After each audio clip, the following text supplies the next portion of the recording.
So phylum Arthropoda is classified into the following major 6 classes. The first class of phylum Arthropoda, as you all are aware, is called Merostomata. Now, the animal that belongs to this group is the horseshoe crab, which is mentioned as in the NCRT as the king crab. If the scientific name of this animal is Limulus.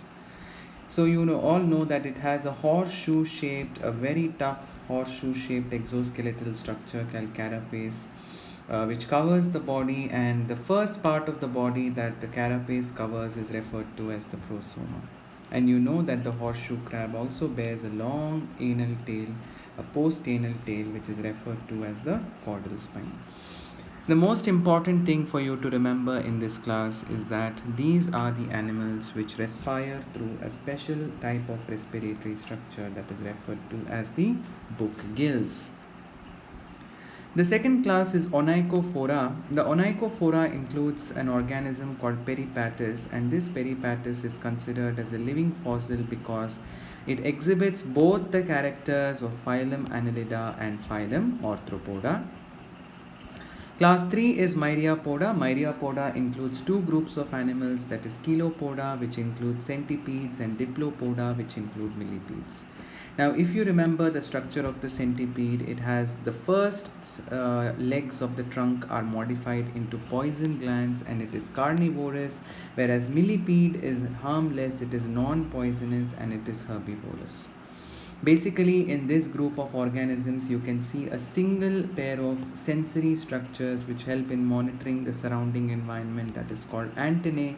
They have a pair of eyes, and they also have 2 to 3 pairs of mouth parts, which may be considered, which help in assisting the organism to feed.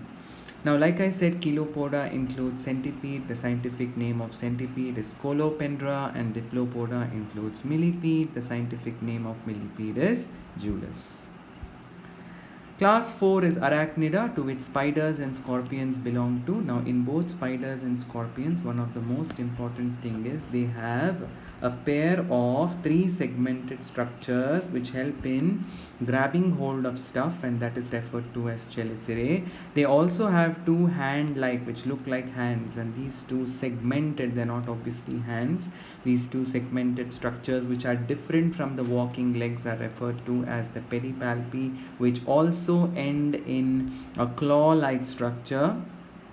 Okay, and they have 4 pairs of walking legs. Now, each leg is actually made up of a total of 7 segments, so therefore they have 4 pairs of walking legs. Simple eyes, respiration by gills or trachea, but most importantly, in case of scorpion and spiders, the respiration is by specialized structures called book lung, which open to the outside by stigmata, which are the opening. They have 2 types of excretory structures. One is Malpighian tubules, and just behind their walking leg, one of the walking legs opening into the outside is an excretory gland that is referred to as the coxal gland.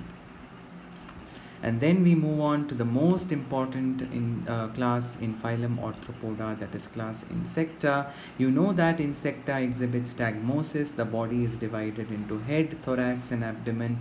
The thorax has 3 pairs of legs, and the first and the second thoracic segment and the third thoracic segment each have 1 pair of legs, so therefore there are a total of 3 pairs of legs. And however, the mesothorax and the metathorax have 1 pair of wings each, so there is 2 pairs of wings for flight. Example: cockroach, housefly, and honeybee. And then we have crustacea. Crustacea include prawns and crabs and lobsters, etc. In crustacea, what happens is the head and thorax cannot be clearly distinguishable because they are fused together to form a single structure that is covered by a tough exoskeleton called carapace, which is called the cephalothorax. One of the most unique features of class Crustacea is that they bear a pair of antennae. 2 pairs of antennae are present. Okay? And a pair of mandibles which help in grinding the food, and 2 pairs of additional structures which help in pushing the food into the mouth, which may also help in driving water against the gills, which are referred to as the maxillae. And all their segments which are present on the body, they may bear appendages or outgrowths which are consisting of 2 branches. Biramus means they end in 2 branches.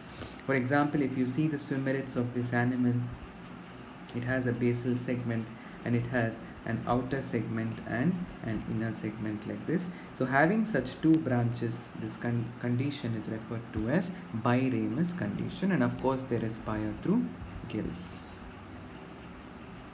So these are the classification of phylum Arthropoda.